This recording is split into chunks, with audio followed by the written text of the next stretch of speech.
नमस्कार श्रोते हो. दीपक रेगे कथाकथन चॅनलवर तुम्हा सगळ्यांचं मनापासून स्वागत.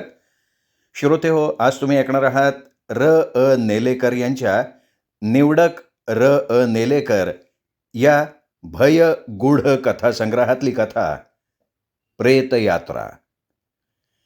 श्रोते हो, ज्यांना गूढ कथा ऐकायच्या असतील अशा आपल्या कथाप्रेमी मित्रपरिवारात ही गूढ कथा तुम्ही नक्कीच शेअर कराल याची मला खात्री आहे. पण तत्पूर्वी तुम्हीही जर अजूनपर्यंत चॅनल सबस्क्राईब करू शकला नसाल, तुमच्याकडनं चॅनल सबस्क्राईब करणं राहून गेलं असेल तर एकच विनंती करतो, कृपया चॅनल सबस्क्राईब करा.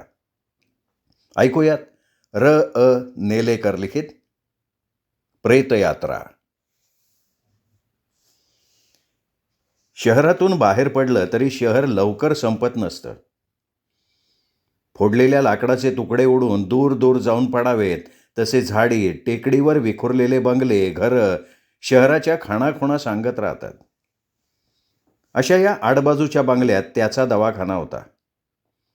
एकांतप्रिय, हवेशीर, प्रसन्न वातावरण. शहरातली धक्काबुक्की, गर्दी, गोंधळ, किळसवाण्या जखमांच्या भांडवलावर पैसा कमावणारे गलिच्छ दीनदुबळे भिकारी, फेरीवाले यांच्यापासून अलिप्ततेचं समाधान म्हणून का माणूस घाणेपणा, यापैकी कुठल्या कारणानं त्याने ती जागा निवडली हे त्याचं त्यालाच माहिती. एवढं मात्र खरं की अजून डॉक्टरकीचा व्यवसाय कसा करावा याचा व्यावसायिक दृष्टिकोन त्याच्या ठायी नव्हता. नाहीतर शहरापासून फटकून असलेल्या बंगल्यात दवाखाना घालण्याचं प्रयोजनच काय होतं मुळी.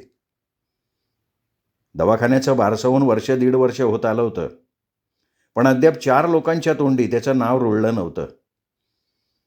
दिवसाकाठी एखादा तरी मानसिक रोगानं पीडित रुग्ण येईल, मग हळूहळू संख्येत वाढ होत जाईल, अशी स्वप्नांची जाळी तो विणत होता की काय कोण जाणे. पण 4-2 दिवसांनी एखाद दुसरा पेशंट येत होता खरा. मानसिक व्याधीवर उपचार करून घेत होता. मानसशास्त्र, मानसिक व्याधी, त्याचं मूळ यावर त्याचा सखोल अभ्यास झालेला होता. मनोव्याधी जडण्याचं कारण म्हणजे मनाची दुर्बलता, भ्रामक कल्पनांचा पगडा, चिंताग्रस्त वातावरण, अनेक कारणं. यापैकी कुठल्या कारणामुळं रुग्ण पीडित आहे हे समजावून घेऊन त्यावर मानसिक उपचार करणं त्याला फारसं कठीण जात नसे. उपचाराचा उपयोग होत होता. एकापासून दुसऱ्याला, दुसऱ्यापासून तिसऱ्याला माहिती होत जाईल. मानसोपचार तज्ज्ञ म्हणून त्याची ख्याती होईल अशी आशा करायला जागा होती. मनाचं दौर्बल्य वाढलं की व्याधीला आमंत्रणच. तेव्हा मानसिक तोल जर ढासळू दिला नाही, संयम ठेवून वागलं तर कुणालाच सहसा दवाखान्याची पायरी चढावी लागणार नाही असं त्याचं म्हणणं असे. तो कित्येकदा पेशंटना हेच सांगत असे. आता ती जी स्त्री आली तिला कोणी रुग्ण आहे असं म्हटलं नसतं, पण ती रुग्ण म्हणूनच आली होती. वय सर्वसाधारण 30-35 किंवा 5-6 वर्षांनी कमी जास्त असण्याची शक्यता. गोरापान रंग, चेहऱ्याची ठेवण काहीशी अंडाकृती, मोहक गळ्याच्या खाली उतरलेलं सगळं शरीर मांड्यांपर्यंत चांगलं वाढलेलं, फुगलेलं होतं. कमरेच्या भागाकडे, पोटावर मांसाच्या वळकट्या पडल्या होत्या. दंड, मनगट, गाल सगळ्यावरून तिच्या खात्यापित्या घराची कल्पना येत होती. अंगावरची उंची साडी, दागदागिने, कानातल्या लहान लहान हिरे जडवलेल्या कुड्या बघताच सुख, वैभव हिच्या पायाशी लोळण घेत असणार हे शेंबड्या पोरानं सुद्धा सांगितलं असतं. ती ज्या फियाटमधनं आली ती गाडी चॉकलेटी रंगाची, लेटेस्ट मॉडेलची होती. तिच्या गाडीला शोफर वगैरे नव्हता. ती स्वतः ड्रायव्हिंग करत आली होती. पाम वृक्षाच्या छायेत गाडी उभी करून ती त्याच्या दवाखान्याच्या पायऱ्या चढली. तत्पूर्वी लावलेल्या बोर्डवरनं तिने हाच दवाखाना आहे याची खात्री करून घेतली होती. ती आत आली त्यावेळी रुग्ण असा कोणी नव्हता. ती येण्याआधी 2 तासांपूर्वी पेशंट तपासणी करून गेले होते. तो जसा एकटाच केबिनमध्ये बसलेला होता तसाच तो आपल्या जीवनातही एकाकीच होता.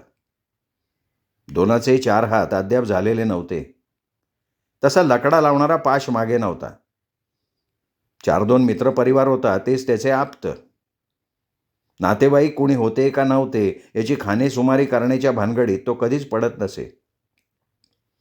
टेबलावर सकाळी एक पार्सल पोस्टमननं आणून ठेवलं होतं, ते त्याने अजून फोडलेलं नव्हतं. ते फोडायला घेतलं तेव्हा ती आत आली. "या ना, या." त्यांनी पार्सल टेबलावर ठेवून दिलं. ती आत आली आणि एका दृष्टिक्षेपातच त्यानं तिचं बारकाईनं निरीक्षण केलं. समोरच्या खुर्चीकडे अंगुली निर्देश केला, बसायचा इशारा केला. तिने डॉक्टरकडे एक वेळ रोखून बघितलं. मग ती सरळ खुर्चीत येऊन बसली. ती बोलायला सुरुवात करेल अशी त्यांनी वाट बघितली. तिने आपले दोन्ही हात त्याला दिसतील असे टेबलवर ठेवलेले होते. हातात बांगड्या दिसत नव्हत्या. डाव्या मनगटावर चिमुकलं रिस्टवॉच होतं. रिस्टवॉचवर नजर खेळवूनच तिने मुखकमल उघडलं. काय करावं ते अगदी कळेना हो. तुमच्याबद्दलची माहिती ऐकली आणि सरळ भेटायला आले. विश्वास ठेवाल ना तुम्ही माझ्या सांगण्यावर? मनात शंका न ठेवता तुम्ही सगळं सांगा, विश्वास ठेवीन मी. पण पण मागं लागलेल्या या रोगावर विकृती म्हणा हवं तर उपाय सापडेल असा काही दिलासा वाटत नाही डॉक्टर. सांगावं तरी कसं असा प्रश्न पडतोच. तुम्ही कितपत विश्वास ठेवाल शंकाच वाटतीये. माझ्या बाबतीत जे घडतंय, ज्याची मला धास्ती वाटतीये, तोच प्रकार इतरांना सांगितल्यावर ते हसतील, टिंगल करतील माझी. तुम्ही देखील हसाल. हे बघा, तुम्ही तुमच्या मनातले सारे विकार पहिल्यांदा काढून टाका आणि सुसंगतपणे सर्व काही सांगा बरं. मनुष्याच्या मनोव्यापारावर मी संशोधन केलेलं आहे. मला चांगली कल्पना आहे त्यांची. तुम्हाला जी काही व्याधी विकृती असेल ती अगदी निसंकोच मनानं सांगा. कुठल्याही रोगावर उपचार नाहीत असं समजू नका. विज्ञानानं खूप आघाडी मारलेली आहे. नवनवे शोध लागत आहेत. शेकडो शास्त्रज्ञ रात्रंदिवस शोधकार्यात्मक नाहीत. प्रत्येक रोगावर इलाज निघतोय. जगात असाध्य असा कुठलाही रोग राहिलेला नाही आहे. एवढा दिलासा मिळाल्यावर तिचा चेहरा किंचित उजळला. पुन्हा रिस्टवॉचशी चाळा करत ती बोलायला लागली. डॉक्टर, मला न फार विचित्र स्वप्न पडतात. मी यापूर्वी कोणत्या डॉक्टरकडे गेलेच नाही आहे. म्हणजे यावर कोणाचा विश्वास बसणार नाही, पण डॉक्टर ते सगळं खरं आहे हो. आणि मग ती अर्धा तास बोलत होती. मध्ये मध्ये प्रश्न विचारून तिला अडवण्याचा मोह त्यांनी सुज्ञपणे टाळला. सारी हकीकत सांगून संपल्यावर ती थांबली. तेवढ्यानं तिला थकल्यासारखं झालं होतं. नाजूक नाकपुडीवर आणि कपाळावर चिमुकले घर्मबिंदू साठलेले होते. डोळ्यात भयाचं सावट होतं. पर्समधला रुमाल काढून तिने आपला चेहरा, कपाळ पुसून काढलं. डॉक्टरांच्याकडे बघितलं. तो डोळे मिटून विचारात गाडला होता. दोन्ही हात गुंफून टेबलावर ठेवून तो खुर्चीला आणि शरीराला हलके हलके मागे पुढे झोका देत होता. पसरलेल्या शांततेत त्याच्या खुर्चीचा तेवढा कर्रकट्ट आवाज लयबद्ध घुमत होता. ती काही काळ त्याला निरखत राहिली. पाणी मिळेल? तिच्या प्रश्नासरशी त्यांनी खुर्चीचा झोक थांबवला. काय काय म्हणालात तुम्ही? पाणी. तो उठला. कोपऱ्यातल्या डेऱ्यातलं पाणी ग्लासात घेतलं. तिच्या जवळ आला. ही स्वप्न अशी किती पडली आहेत? का दररोज पडतात? नाही नाही. त्याच्या हातातला ग्लास घेऊन ती म्हणाली. ग्लासमधलं पाणी घशाखाली सोडल्यावर तिला जरा बरं वाटलं. डोळ्यातलं भीतीचं सावट मात्र अद्याप निमालं नव्हतं. कधी 8-15 दिवसांनी तर कधी महिन्यातनं एकदा पडतं स्वप्न. सारी स्वप्न एकाच प्रकारची म्हणजे तुम्ही सांगितली तशीच असतात?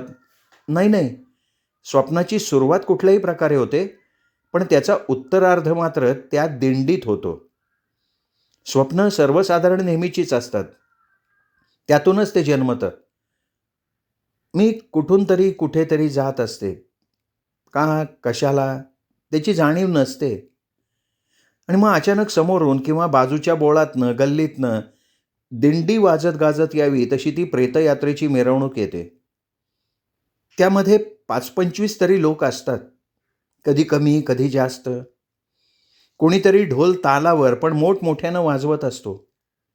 कोणी काही वाद्य जोरजोरात वाजवत असतात. सगळा हल्लकल्लोळ उडालेला असतो. गुलाल तर इतका उधळला जातो की त्या दिंडीत नाचणारी माणसं पार माखून गेलेली असतात. फारच घाई असल्याप्रमाणे ती मिरवणूक किंवा प्रेतयात्रा वेगानं वाट कापत जात असते.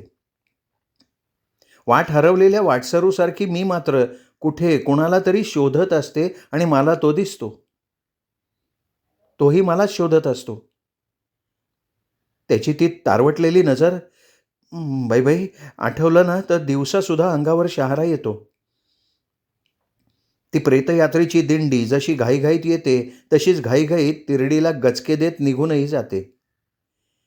दिंडीतल्या कोणाचंच माझ्याकडे लक्ष नसतं, फक्त त्याचंच.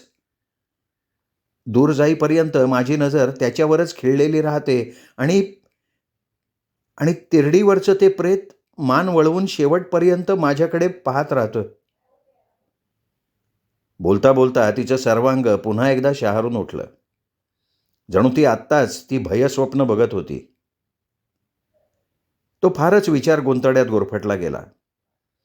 आजवर त्यांनी काही केसेस हाताळल्या होत्या, पण अशी केस पहिल्यांदा येत होती.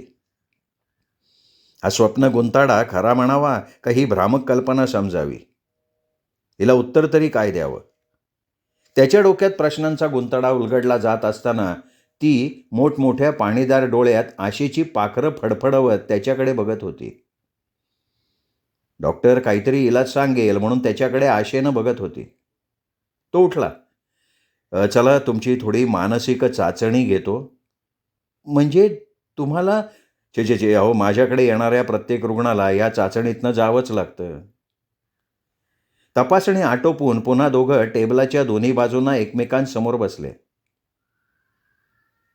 मनुष्य प्राणी जन्माला आला तोच रोगाला सोबत घेऊन. आजपर्यंत विज्ञानानं एवढी प्रगती केली आहे तरी रोग व्याधी या मनुष्य प्राण्यापासून विभक्त होऊ शकलेल्या नाहीत. निरनिराळ्या जंतूंपासनं, विशिष्ट जीवनसत्वाच्या अभावामुळे या अशा काही कारणांनी रोगाचा प्रादुर्भाव सुरू होतो. मानसिक तणाव खूप झाला, नको त्या गोष्टींचा फाजील धसका घेतला की अनाकलनीय मानसिक व्याधी जाडतात. आता तुमचंच बघा. तुमची तपासणी केली, सगळ्या चाचण्या निर्दोष आहेत. रक्त तपासणीचा रिपोर्ट 4-2 दिवसात येईल, पण मला नाही वाटत त्यात काही दोष सापडेल असं. केवळ तुमचं हे स्वप्न प्रकरण सोडलं ना तर काही नाही आहे, निराश होऊ नका. सर्व व्याधींवर उपाय असतातच, फक्त व्याधीचं नेमकं उगमस्थान सापडायला मात्र हवं. आता असं सांगा, ही स्वप्न कधीपासून पडायला लागली? मला वाटतं 5-7 महिने तरी झाले असतील. त्यापूर्वी कधीच नाही पडली का? नाही नाही, मुळीच नाही. या गेल्या 5-7 महिन्यांपासून पडायला सुरुवात झाली. ठीक. तुमच्या मिस्टरांना याची काही कल्पना आहे ना? त्यांना कल्पना. ते मला यापूर्वीच तज्ज्ञाकडे घेऊन जात होते, पण मीच नाही गेले. डॉक्टर मला वेड्यात काढतील असं वाटायचं मला. मग आत्ताच कशा काय आलात तुम्ही?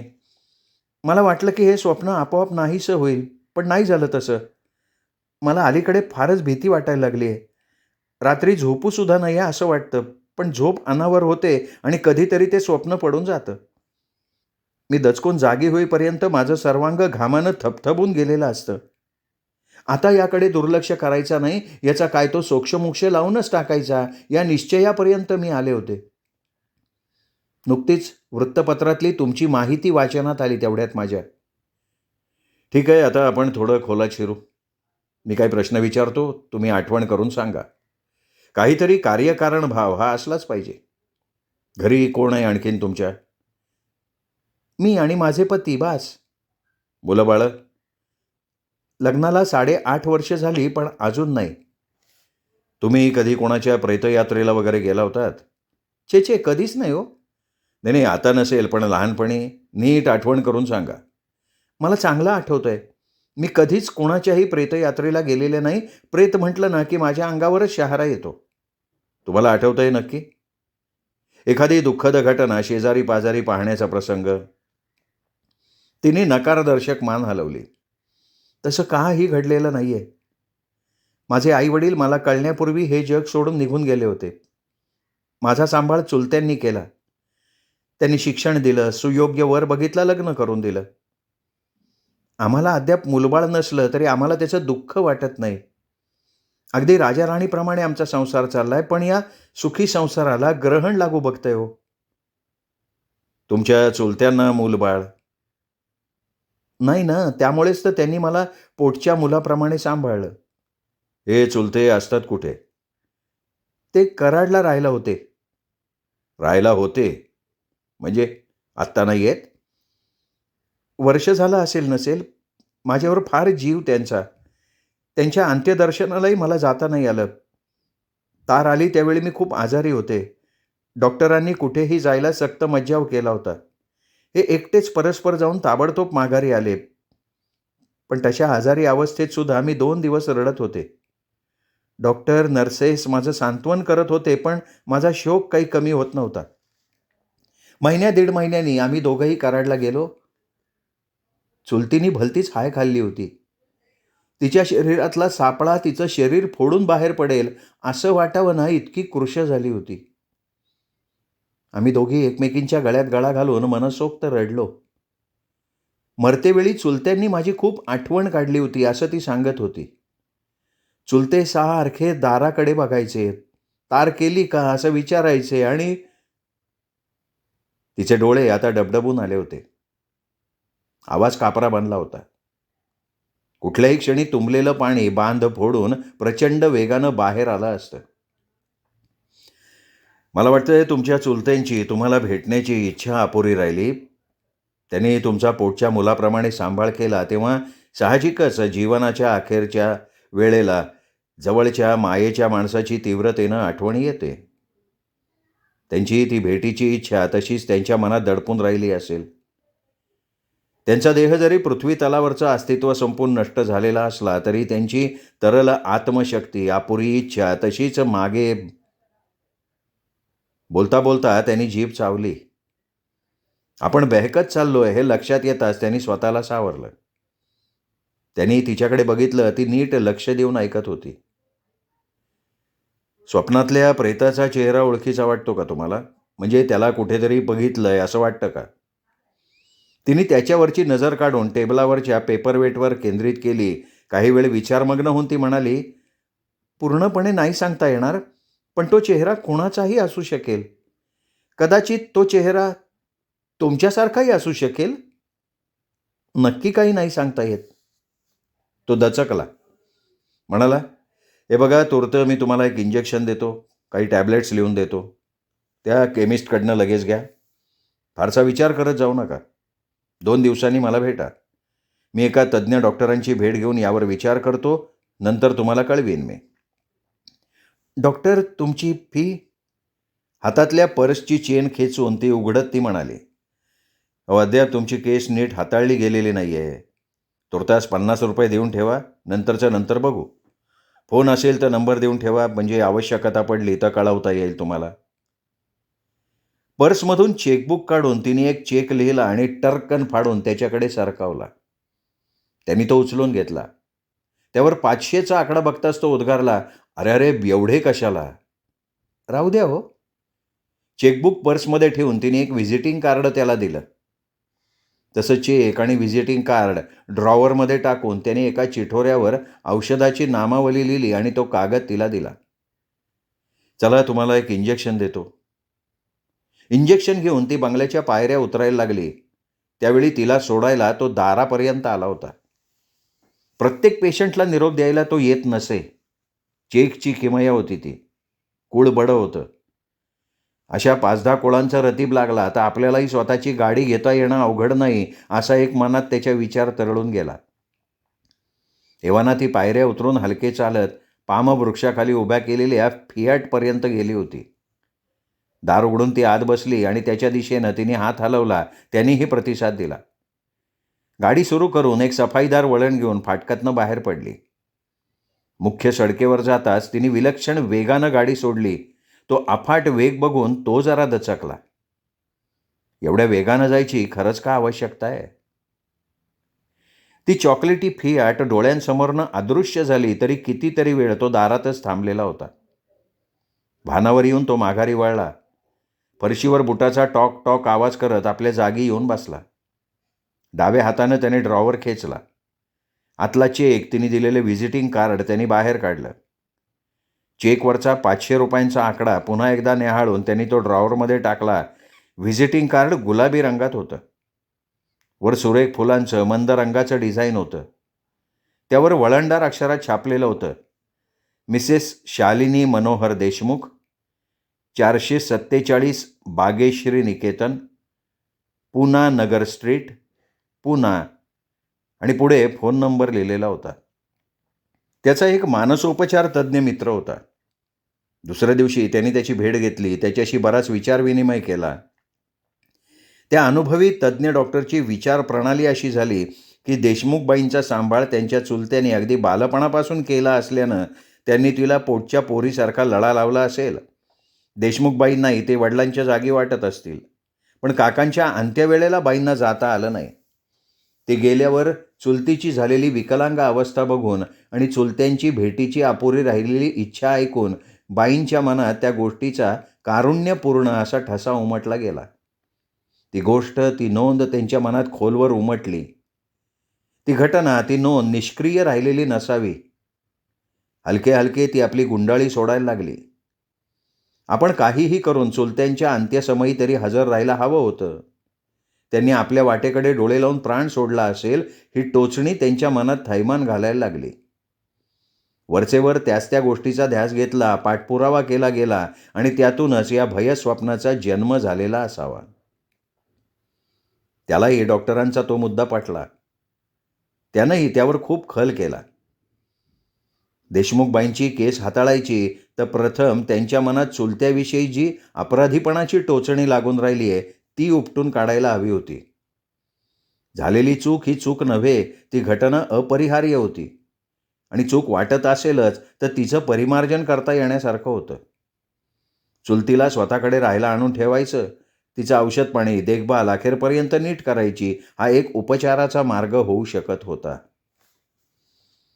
मनोरुग्णांची येणारी संख्या वाढली होती. दिवसाला 4-2 रुग्ण यायला लागले होते. देशमुखबाई मात्र आल्या नाहीत. त्यांना 2 दिवसानंतर यायला सांगितलं होतं, पण त्या काही आल्या नव्हत्या. काही काम निघालं असेल किंवा विसरले असतील. तिसऱ्याही दिवशी त्या आल्या नाहीत तेव्हा मात्र त्याला आश्चर्य वाटलं. त्या कुठं गावाला वगैरे गेल्या नसतील ना? अचानक त्याला त्यांच्या फोनची आठवण झाली. त्या व्हिजिटिंग कार्डवर फोन नंबर होताच. ड्रॉवर खेचून त्याने व्हिजिटिंग कार्ड काढलं आणि तो नंबर बघितला आणि मग ताबडतोब कोपऱ्यातला फोन उचलून तो नंबर फिरवला. कोण बोलताय? पलीकडनं आवाज आला. तो आवाज स्त्रीचा होता. हॅलो, मी डॉक्टर साने बोलतोय. देशमुखबाई आहेत का? कोण देशमुखबाई? इथे कोणी देशमुखबाई नाही आहेत. शालिनीबाई देशमुख तिथे नाही आहेत? नाही हो, रॉंग नंबर आहे. अहो अहो, पण एव्हाना पलीकडनं फोन ठेवला गेला होता. नंबर फिरवण्यात चूक झाली नाही ना? त्यांनी पुन्हा खात्री करून डायल फिरवली. हॅलो, 1 मिनिट, तुमचा फोन नंबर काय हो? तिकडून सांगितला गेलेला नंबर ऐकून त्याला आश्चर्य वाटलं. अहो, पण माझ्याकडे आलेल्या पेशंटनी हाच फोन नंबर मला दिला होता. हे कसं काय बुवा? अहो, ते पेशंटला विचारा की तुम्ही. तुसड्या स्वरानं फोन आपटल्याचं जाणवलं. काय करावं ते त्याला कळेना. फोन नंबर चुकला कसा? 4था दिवस धानलीत गेला आणि 5व्या दिवशी आलेल्या टपालात स्टेट बँकेचं एक टपाल होतं. ते टपाल त्यांनी फोडलं. देशमुखबाईंनी दिलेला चेक बँकेने परत पाठवला होता. त्यासोबत चिठ्ठी होती. केवळ तुमचा व्यवसाय, तुमची प्रतिष्ठा बघता आम्ही चेक परत पाठवत आहोत. अन्यथा कुणी हा चावटपणा केला असता तर बँकेची फसवणूक केली म्हणून चॅप्टर केस भरली असती. सदरहू खोटा चेक सोबत पाठवत आहोत, कळावे. वाचता वाचता आश्चर्याबरोबर त्याच्या डोक्यात संतापाची ठिणगी पडली. फोन नंबर खोटा, चेक खोटा. का थट्टा करावी तिने अशी? ती आल्यावर तिला चांगलं फैलावर घेतलं पाहिजे. असा विचार करून तो इतर व्यापाकडे गुंतला. मन मात्र लागत नव्हतं. राहून राहून बँकेचं ते अपमानास्पद पत्र आठवत होतं. 6व्या दिवशी सुद्धा देशमुखबाई आल्या नाहीत. दवाखान्याला कुलूप घालून तो मोटरसायकलवर स्वार झाला. फाटकावरच्या वॉचमनला तासाभरात परत येतो असा निरोप ठेवून त्यांनी नगर रोडच्या दिशेनं मोटरसायकल सोडली. त्या एरियाच्या जवळपास येताच एका हॉटेलजवळ तो थांबला. मोटरसायकल स्टँडला लावून आत गेला. कॉफीची ऑर्डर देऊन खिशातलं ते देशमुखबाईंचं व्हिजिटिंग कार्ड काढून त्याच्यावरचा पत्ता त्यांनी पुन्हा एकदा डोळ्याखालून घातला. कॉफी घेतल्यावर बिल देऊन तो पुन्हा पुढे निघाला. त्या बाजूला खूपसे बंगले होते. नवीन बंगल्याचे काही सांगाडे आकार घेत होते. 4-2 आडव्या तिरक्या चक्रा मारल्यावर त्याला तो बंगला सापडला. बंगल्याच्या शिरोभागावरच पितळी अक्षरं उन्हात चमकत होती, बागेश्री निकेतन. बंगल्याची बांधणी आधुनिक आणि कलात्मक होती. रंगसंगती फार सुरेख होती. बंगल्याच्या आवारात शीर्षकाला शोभेलसा, छोटेखानी पण आकर्षक असा बगीचा होता. त्यात नानाविध तऱ्हेची फुलं, फुलझाडं डुलत होती. बंगल्याचा मालक सौंदर्य चाहता असल्याचं ते प्रशस्तीपत्र होतं. पश्चिमेला टुमदार गॅरेज होतं. त्याच्या उघड्या दारातून आत चॉकलेटी रंगाची फियाट दिसत होती. देशमुखबाईंच्या गाडीचा नंबर त्यांनी पाहिला नव्हता, पण तीच ही गाडी असं त्याला आठवत होतं. आपण योग्य स्थानी आलो याची त्याला खात्री झाली. त्यांनी मोटरसायकल सरळ आत नेली. रखवालदारानं त्याला सलाम ठोकला. चकचकीत फरसबंद पायऱ्या चढून तो वर आला. दाराच्या कोपऱ्यात वर बेलचं चिमुकलं बटण होतं. त्याला स्पर्श करताच आत कुठेतरी डिंगडॉंगचा मंजूळ निनाद उमटला. दार उघडायला कोणीतरी येत असल्याची चाहूल लागली. हिंस्त्र श्वापदाच्या मानेवर तीक्ष्ण शस्त्राचा घाव घालताच कच्च असा आवाज व्हावा तसा आवाज करत दार उघडलं गेलं. 50 वर्षाच्या आसपासचे गृहस्थ समोर उभे होते. अंगात गोल गळ्याचा पांढरा शुभ्र नेहरू शर्ट, तसंच शुभ्र धोतर, डाव्या हातात वृत्तपत्र, उजव्या हातात दांडी पकडलेला चष्मा. सरळ नासिका, गौरवर्ण, घारे डोळे, डोक्यावरचे केस दुर्मिळ झालेले. विलग झालेल्या शुष्क ओठातनं शब्द उमटले, कोण तुम्ही? कोण हवंय तुम्हाला? देशमुखबाईंनी दिलेलं व्हिजिटिंग कार्ड काढून त्या गृहस्थाच्या समोर धरत डॉक्टर सानेंनी विचारलं, पत्ता इथलाच आहे ना? त्या गृहस्थानं प्रथम चष्मा डोळ्यावर चढवला, मग व्हिजिटिंग कार्ड हातात घेऊन ते उलट सुलट बघून दोनदा वाचलं. त्यांचा चेहरा किंचित विचारी बांधला, गोंधळात पडला. गडबडीनं माघारी वळून ते म्हणाले, या ना, या आत या. सानेनी बूट काढले, आत पाऊल टाकलं. आतलं वैभव बघून तो दिपून गेला होता. उंची गालीचे, सुबक furniture, sofa set, T V set. समोरच दुसऱ्या मजल्यावर जाणारा शिसवी लाकडाच्या खांबांनी वळण घेत वर गेलेला सुरेख जिना. एखाद्या चित्रपटातला आलिशान दिवाणखाना वाटत होता तो. बसा ना, बसा. सोफा सेटवर बसून ते ग्रहस्थ इकडे तिकडे बघत उभ्या राहिलेल्या सानेला म्हणाले. साने बसला. त्या ग्रहस्थांनी वृत्तपत्र जवळच्या स्टुलावर टाकलं होतं. त्यानं दिलेलं व्हिजिटिंग कार्ड हातात धरून पुन्हा त्याच्याकडे बघत ते म्हणाले, मला हे समजत नाहीये की हा पत्ता तुम्हाला कोणी दिला? माझ्या एका पेशंटनं. म्हणजे तुम्ही? हो, मी डॉक्टर आहे, मानसोपचार तज्ज्ञ आहे. माझं नाव डॉक्टर साने. आणि त्यांनी थोडक्यात देशमुखबाईंविषयी आवश्यक ती माहिती, अर्थात त्यांनी सांगितलेल्या भयस्वप्नाची विकृती वगळून त्यांना सांगितली. चेक, फोन नंबर, फियाट गाडी ह्याविषयी त्यांनी सगळं काही सांगितलं. त्या ग्रहस्थांना आश्चर्याचे धक्क्यावर धक्के बसत होते. अरे ही कमाल आहे बुवा, कमाल आहे ही. ॲड्रेस तर हाच आहे, फोन नंबर, बंगला नंबर तोच आहे, पण शालिनी देशमुख नाही हो, इथे त्या नावाचं कोणीच नाही आहे. अहो एवढंच काय, आमच्या नातेवाईक मंडळीतही कोणी देशमुख आडनावाचं नाही आहे बरं का. अहो हे कसं शक्य आहे? खुद्द देशमुखबाईंनी मला हे व्हिजिटिंग कार्ड देण्यापूर्वी एकदा डोळ्याखालनं घातलं होतं. 500 रुपयाचा चेक सही करून दिला होता. आपण तो खोटा निघाला ना. मला वाटतं तुमची कोणीतरी चेष्टा केलेली असणार. डॉक्टर साने गोंधळून गेला. आजवरच्या आयुष्यात असा प्रसंग पहिलाच होता. देशमुखबाईंनी तरी असं का करावं? यापासून काय फायदा त्यांचा? केवळ चेष्टा करण्यासाठी खोटा चेक, व्हिजिटिंग कार्ड छापण्याचा खटाटोप कोण करेल? तुमचं आडनाव? सानेनी विचारलं.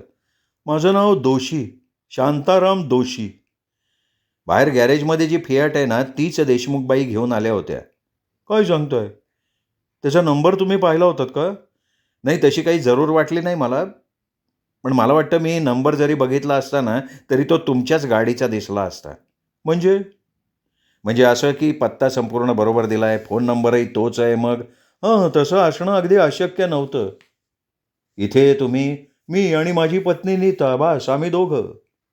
आणि हे सांगतानाच त्यांनी हाक मारली, नीता, अगं नीता. आले. थोड्याच वेळा जिन्या पलीकडच्या खोलीतनं नीता आली. सडसडीत आकर्षक बांध्याची नीता 30-35ची असेल, पण एखाद्या नवोढा तरुणीप्रमाणे अजूनही टवटवीत होती. तिने स्वतःचा बांधा व्यवस्थित टिकवला होता. दोषींनी दोघांची ओळख करून दिली. दोघांनी परस्परांना नमस्कार केला. मी काल परवा फोन केला होता तेव्हा तुम्हीच तो घेतला होता का? तो देशमुखबाईंचा रॉंग नंबर होता तो? हो तोच, तो मी केला होता. असं का? आपल्या पती शेजारी सोफ्यावर अलगद टेकत ती म्हणाली. दोषींनी थोडक्यात ती आश्चर्यकारक घटना तिला ऐकवली. ती ऐकून तिलाही मोठं आश्चर्य वाटलं. तुम्ही इथे कधीपासून राहताय? काय 3-4 वर्ष झाली असतील. मग या नावाचा आणखीन दुसरा बंगला असेल का? अहो कसं शक्य आहे ते? बरं मी येतो. तुम्हाला तसदी दिली त्याबद्दल माफ करा मला. नाही नाही, तसदी कसली हो त्यात. तुमच्यासारख्यांची ओळख झाली हे मी माझं भाग्य समजतो. आता आल्यासरशी कॉफी घेऊन जा. तुम्ही मुद्दाम तरी कशाला इकडे आला असता नाही का? कदाचित त्या बाई तुमच्याकडे पुन्हा येऊन थट्टा केली याची कबुली देऊन जातील, मला नक्की वाटतंय बरं का. मग नीताकडे वळत दोषी म्हणाले, कॉफी मिळेल ना पटकन? कॉफीची चव तोंडात घोळवत त्यांनी मोटरसायकलला किक मारली. दोषी त्याला निरोप द्यायला दारात उभे होते. त्यांना बाय करून त्यांनी वेगात गाडी सोडली. डोक्यात त्या देशमुखबाईंचा विचार पालीच्या तुटलेल्या शेपटीसारखा वळवळत होता. तिने असं का करावं? राहून राहून हा प्रश्न त्याचा पाठपुरावा करत होता. त्याचं लक्ष मोटरसायकल चालवण्याकडे नव्हतंच. इतर अवयव केवळ सरावानं आपापलं कार्य करत होते. सफाईदार वळणं घेत तो रस्त्यावरनं गाडी सरळ नेत होता. त्याची नजर आजूबाजूला भिरभिरत होती. कुठेतरी देशमुखबाई किंवा तिची चॉकलेटी रंगाची फियाट दिसेल अशा वेड्या आशेनं तो बघत होता. दवाखान्याच्या आवारात मोटरसायकल थांबवली त्यावेळी त्याचं मस्तक थोडंसं भाणाणू लागलं होतं. त्या दिवसापासून त्याचं चित्त जे विचलित झालं ते झालं. रुग्ण येत होते पण त्यात त्याचं मन रमेना.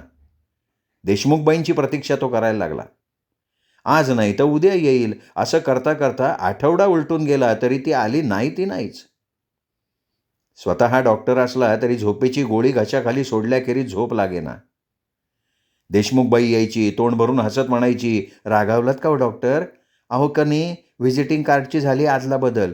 मी दिलेलं व्हिजिटिंग कार्ड आमचं नाहीच आहे मुळी. भलत्याच कोणाचं तरी देऊन बसले. चेकसुद्धा गडबडीत दुसराच दिला. माफ कराल ना मला?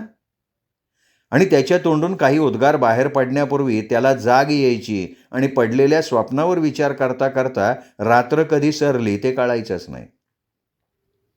शहरात जाणं येणं कामापुरतंच घडायचं. पण अलीकडे शहरात चक्रा मारण्याचं प्रमाण वाढलं. शहरातली गल्लीन गल्ली, घरन घर डोळ्याखालनं पालथं घातलं. कुठेतरी ती दिसेल असं वाटायचं. फाटकावरच्या रखवालदाराला सुद्धा आपल्या मालकात घडलेला बदल दिसत होता, पण तो काय बोलणार? फक्त डॉक्टर बाहेर गेलेत, कधी येतील सांगता येणार नाही, एवढीच मोजकी उत्तरं. खूप वेळ ताटकळत बसून विचारण्याचं धाडस करणाऱ्या रुग्णांना रखवालदार हेच उत्तर सतत देत होता. त्याला मात्र रुग्णांची गैरसोय लक्षात येत नव्हती. रखवालदार मनात असूनही सांगायचं धाडस करत नव्हता. मेणाचा पुतळा उभा करून ठेवल्यासारखा फाटकाजवळ निर्जीवतेनं रखवालदार उभा राहत होता. फारच अस्वस्थ, एकाकी वाटायला लागलं. काय करावं सुचेना.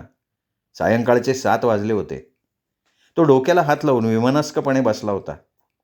देशमुखबाईंचा विचार काही केल्या विराम न पावता वाढत चालला होता. तो उठला, दवाखान्याला कुलूप लावलं, मोटरसायकल न घेता चालत फाटकापाशी आला. अरे गुरखा, गुरखा कहाँ गया रे गुरखा? प्रतिसाद आलाच नाही. डोक्यात एक विचारबिंदू काजवा चमकून जावा तसा चमकून गेला. रखवालदार केव्हा तरी जेवायला जातो म्हणून सांगून गेला होता. अशी किंचितची आठवण जागली. खात्रीने तसं वाटत नव्हतं. पाय फेकत शरीर रस्त्यापर्यंत ओढत आणलं. काळोख पडला नसला तरी सायंप्रकाश आपलं चंबूगबाळा आवरण्याच्या बेतात होता. दूर शहरातले दिवे लुकलुकत होते. विचारतंद्रीत तो पाय फेकत राहिला. सरावानं हॉटेल रेणुकाजवळ आला. पुढच्या क्रिया नेहमीच्या सराईतपणातच पार पाडल्या. ढेकर देत काउंटरवर पैसे टाकून त्यांनी हॉटेल सोडलं. पानगादीवरनं तोबरा भरून घेतला. मग रंगलेल्या तोंडातून सिगरेटचा धूर पोटात घेत इकडे तिकडे रस्त्याच्या ट्यूबलाईटच्या प्रकाशात ओळखीचा माणूस दिसतंय का ते बघत तो पुढे पुढे सरकायला लागला. हवं ते अजूनही सापडत नव्हतं, सापडेल याची शाश्वती नव्हती. त्याला तो चाळाच लागला. तो चाळा सुटणं कठीण होतं. एका छोट्याशा भेटीनं त्याचं आयुष्य ढवळून निघालं होतं. देशमुखबाईंची त्याला भेट हवी होती म्हणून त्याची नजर भिरभिरत होती. पायातून गोळे उठायला लागल्यावर बरीच पायपीट झाल्याचं त्याच्या ध्यानात आलं. शेजारून जोराचा आवाज आल्यानं तो गांगरून उभा राहिला. अरे क्यों सांबा, क्या इरादा क्या है तेरा सांबा? शेजारी रिक्षावाला उभा होता. खाली है क्या? त्याच्या तोंडून नकळत शब्द बाहेर सटकले. बैठो ना, क्या शो को जाने का इरादा है क्या? फर्स्ट क्लास फिल्म आहे ना? लय फर्स्ट क्लास आहे. तो काही बोलण्यापूर्वी रिक्षावाल्यानं सौदा उरकला होता. त्याला टॉकीजवर पोचून रिक्षावाला निघून गेला होता. चित्रपटाला अवधी होता तरी तो वाट बघत बसला. चित्रपट सुटायला रात्रीचा पाऊण झाला. डोळ्यावर झोपेची झापड आली होती. इतक्या दूर बंगल्यावर चालत जाऊन बिछाण्यावर पडायचं त्याच्या विलक्षण जीवावर आलं होतं. मोटरसायकल आणली नसल्याचा पश्चात्ताप वाटायला लागला. डोळ्यावर पेंग होती तरी टॉकीजमधनं बाहेर पडलेल्या जनसागराच्या लोटात तो ओळखीचं कोणी दिसतंय का ते बघतच होता. त्याच्या आजूबाजूला खूप माणसं त्याला धक्का देत गर्दीतनं पुढे सरकत होती. त्याचा तोल जाऊन तो हेलपाटत पुढे ढकलला जात होता. रिक्षा स्टँडवरच्या सगळ्या रिक्षा गर्दी पोटात घेऊन निघून गेल्या होत्या. रिक्षा स्टँड विधुरासारखा निष्प्राण वाटत होता. एकही रिक्षा नाही. म्हणजे आता 2-2.5 मैल पायपीट करत जायचं. बापरे, अंगावर शहारेच उमटले त्याच्या. गार वारा सुटला आणि त्याच्या अंगातनं थंडीची लाट थरथरत बाहेर पडली. स्वेटर आणायला विसरला होता. पायातून ठणका उठत होत्या. पाणलोट फुटावात अशा उसळलेल्या गर्दीतून स्वतःला हरवून तो चालतच राहिला. आपण कुठे जातोय, कोणीकडे जायचंय ही जाणीव काहीशी बोथट बनली होती. डोळे गप गप मिटत होते. असंच देशमुखबाईच्या मांडीवर डोकं ठेवून झोपावं का? हा विचार डोक्यात चमकताच थोबाडीत मारल्यासारखी त्याची झोप खाडकन उतरली. गरागरा डोळ्यांच्या गारगोट्या सर्वत्र फिरवल्या, पण आहे कुठे ती देशमुखबाई? भासच होता हा. अलीकडे फार होतंय नाही हे. अशानं डॉक्टरचंच मनोरुग्णात रूपांतर व्हायला फारसा वेळ लागणार नाही. आणि असंच चालत राहिलं तर मनाचा ढासळणारा तोल मोठ्या कष्टानं सावरत तो चालायला लागला. उतारावरून वेग मिळाल्यानं झराझर पाणी वाहून रस्ता कोरडा व्हावा तशी गर्दी एव्हाना विरळ होत होत संपली होती.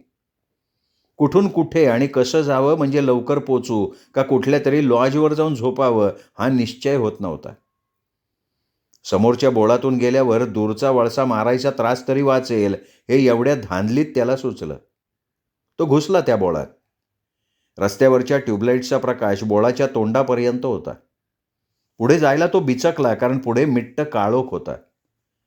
दोन्ही बाजूंना घराच्या पाठभिंती आणि कुणाचं जाणं येणं फारसं नसल्याची संधी साधून वाकड्या तिकड्या झुडपांनी आपली नातीगोती गोळा करून आपापले प्रपंच उभारलेले होते. पाठभिंतीची एकच खिडकी उघडी दिसत होती. बाकीच्या साऱ्या बंद होत्या. त्या उघड्या खिडकीत वाद बारीक करून ठेवलेला क्षयरोग्यासारखा झुरणारा कंदील दिसत होता. त्या प्रकाशात केवळ कंदिलाची काचच दिसू शकत होती. बाकी काळा मिट्ट काळोख. पायाखालची जमीन ओली किच्च. मलमूत्राच्या दुर्गंधीनं असह्य झालेलं होतं. उगीचच घुसलो या बोळात. दूर पडला असतं तरी परवडलं असतं. हा विचार बोळाच्या मध्यभागी आल्यावर त्याला सुचला. परत जाण्यापेक्षा उरलेला बोळ पार करणं शहाणपणाचं होईल म्हणून तो पार केला. पुन्हा गजबजीचा रस्ता लागला. एवढी रात्र उलटली तरी दिवस असल्याप्रमाणे माणसं अजूनही वावरत होती. आता त्याचे डोळे जास्तच पेंगुळले होते. चालणंही नीट जमेना. रिक्षा थांबवावी तर आधीच एखाद दुसरी येणारी रिक्षा हात केला तरी वाघ मागे लागल्यासारखी न थांबता पुढे धावत होती. पलीकडे ट्यूबलाईटच्या खांबाखाली एक चॉकलेटी रंगाची गाडी उभी होती. त्याच्या डोळ्यातली उरली सुरली झोप गळाली. अंगातून एक शिरशिरी वेडीवाकडी पसरत गेली. विजेचा धक्का बसल्याप्रमाणे सर्वांगातून एक विद्युत रेषा झळाळत निघून गेली आणि गाडीचा दरवाजा उघडून खुद्द देशमुखबाई चालत चालत पुढे यायला लागल्या. त्याचा आपल्या डोळ्यांवर विश्वास बसेना. डोळे चोळून चोळून पुन्हा त्यांनी बघितलं. तो भास नव्हता. त्या खरोखर देशमुखबाई होत्या. आता या बाईला चांगली फैलावर घ्यायची. मनाच्या कोपऱ्यात दडी मारून बसलेला त्याचा संताप साऱ्या मेंदूभर अस्ताव्यस्त पसरला. तो वेगात पाय उचलायला लागला. पण तेवढ्यात चारी बाजूनी चालणाऱ्या माणसांच्या लोंढ्यात तो सापडला. त्यांचा कोलाहल, त्यांची घाई, निरनिराळी वाजणारी वाद्य यात त्याची पदयात्रा अडखळत राहिली. विचार तुटले. जे काही करायचं ते क्षणकाल तो साफ विसरला. ढोलाचा आवाज कानाचे पडदे फाटतील इतक्या मोठ्यांदा ऐकू यायला लागला. कुणी झांज पिटत होतं, कुणी काही पिटत होतं, कुणी काही पिटत होतं. मोठमोठ्यानं वाजवण्याची स्पर्धाच लागली असल्यासारखी सगळी मंडळी जोरजोरात वाजवत होती. गुलालाचे ढगावर ढग उसळत होते. गुलालात रंगलेली माणसं धुंद होऊन नाचत पुढे सरकत होती. त्याला त्या लोंढ्यातनं बाहेर पडून देशमुखबाईंना गाठायचं होतं. तिला जाब विचारायचा होता, पण तिच्याजवळ जाताच येत नव्हतं. माणसांची गर्दी हटत नव्हती. ती मिरवणूक संपतच नव्हती. एका जागी थांबायचा असूनही तो त्या लोंढ्याबरोबर, त्या मिरवणुकीबरोबर पुढे वाहतच होता. डोळे विस्फारून पाहणारी देशमुखबाई क्षणात दिसत होती, तर क्षणात दृष्टी आड होत होती. त्यांनी गर्दीतून बाहेर पडायचा प्रयत्न केला, पण व्यर्थ. तो वेगानं त्या लोकांबरोबर वेडा वाकडा वाहत राहिला. त्याची पावलं पुढे पडत नव्हती, तरी तो ढकलला जातच होता. आता तो उभा नव्हता. आता तो आडवा झाला होता. त्याच्या अंगाभोवती कोणीतरी दोऱ्या गुंडाळल्या होत्या. हालचालच करता येत नव्हती.